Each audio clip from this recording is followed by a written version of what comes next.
had some incredible years with my dad, who I proudly call Papa, and I'm so thankful. I want to thank all of you for your presence here in different parts of the world. The outpouring of love and respect has been overwhelming, and we are truly lifted by your presence. There is this idea to die as young as possible and as late as possible. Dad almost did that so many times.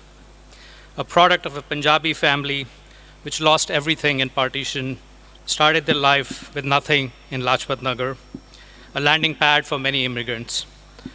He was true to his name, Harish Chandra, a powerful name from ancient time, the king of Ayodhya, who was known to keep his promise and words.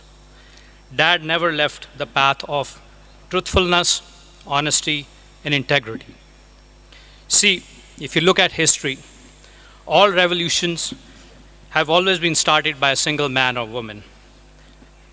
Papa was a self-made man who studied under a tree, under a candlelight, to become a lawyer, then a subdivisional magistrate, to zonal commissioner of Municipal Corporation of Delhi, to a decorated officer in the Indian Administrative Services, to chief vigilant officer at Delhi Electric State Board, and then ONGC, and then finally dedicating his later life to becoming a teacher and professor. He truly went away young. No matter how early I would wake up, my dad would always be awake and ready before me or everyone in the house. To us, he was almost perfect, but not quite perfect. He would embarrass and irritate the hell out of us when negotiating with any market street vendor. If the price offered by the vendor was 1,000 rupees, Dad would shamelessly counteroffer with 100 rupees. And we all wanted to run away in embarrassment. But that was his immigrant hardship value, to save every penny possible for his family. Papa was that idealistic human being who transformed lives of many people. He's the most generous person I've ever known. He was a giver, not a taker. He cared more about others than about himself. His biggest fan following was the ones who needed the most, less privileged. He wrote his first book on slum development, guided so many less privileged people in the slums to open a bank account. Those of you who are young, or perhaps many of who are old enough, understand that opening a bank account in those days was starting off a life. He got so many kids to study, a man ahead of his times, thinking about education and justice for all. He was also Mr. Google and Mr. Kindle for us. When he used to visit me in the US, I would drop him at the bookstore, Barnes and Nobles, and before I knew, he made best friends with all the staff there, as the man could literally read 12 books a day on any subject.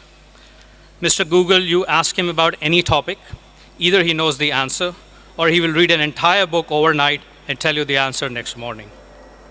Every time he was in the US, he would also torture me to call these 800 numbers of disaster management organizations to get these free reading material, ultimately to create a course on crisis management and disaster planning, a need we all experienced in COVID time. And I was so blessed that he read my last book, which was inspired by him on this topic. Papa being Papa, he also redlined all the things I did wrong in writing that book. He was gifted with a strong power of observation. He could read through people's faces. In fact, he was the go-to person when people were looking for a guy or a girl when they were getting married. They would go to him and take his advice. He also made the mistake of teaching me how to drive at the age of 14. Given his stature, our car number used to be 17, and we abused that number to hell in Delhi. Anytime we would drive and get pulled over, we would take his name because of his position and get away with a lot of things. Papa, you didn't tell me how to live. You lived and let me watch you how to do it. I will always remember you for the vision and passion to see beyond what many could not see. Even in your final years, you still wanted to be out there, sharing your learning, trying to help. Your wisdom will remain indispensable, and your guiding principles of truthfulness, honesty, and integrity will always be my guiding light. He was a big role model of ensuring that people who have the power value the principles behind the system more than they value their own personal objectives. In his older age, he would ask us to talk loudly. He had a thing about hearing aid he did not like. But so was Dad. I especially want to thank his caregivers over the last 3 years who provided compassionate and loving care to him.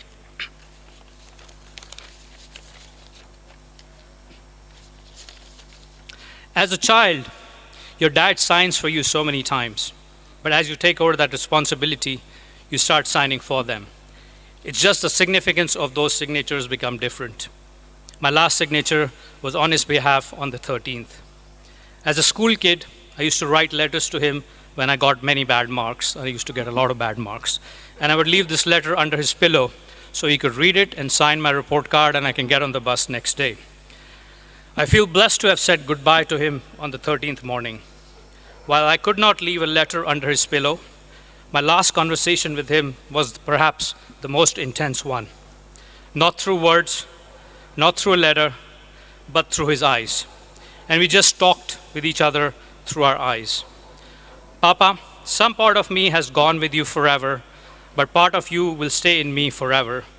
I also wish it was your hair on the hair you had on your head, which I badly need because the man had a full head of hair even I don't have now. Papa, you wanted to be with Mom on her birthday on the 14th and hold her hand.